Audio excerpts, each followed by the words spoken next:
প্লেটটা কি লোভনীয় লাগছে? চলো খাওয়া শুরু করি। আলভিরাকে ঘুম পাড়িয়ে রেখে আসছি। এখন সেই ফুচকাগুলোকে মাখাবো বলতে সেগুলোকে আলাদা আলাদা করে নিয়ে এসেছিলাম। এই যে ফুচকা আলাদা, ফুচকার টক আলাদা, তারপর হচ্ছে এই তো ঘুগনিটা।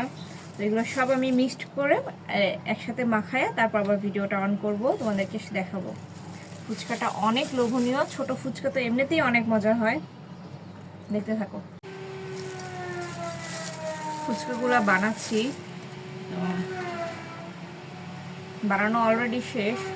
লাস্টের একটা বানাইতে বানাইতে ভাবলাম ভিডিওটা অন করি আর তোমাদের সাথে শেয়ার করি।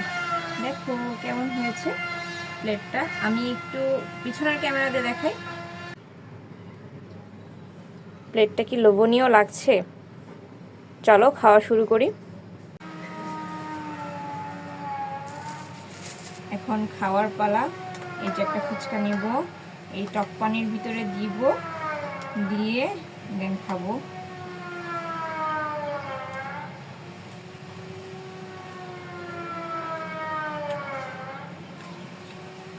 মনে হচ্ছে আমি পৃথিবীর সব থেকে মজার খাবারটা খাচ্ছি।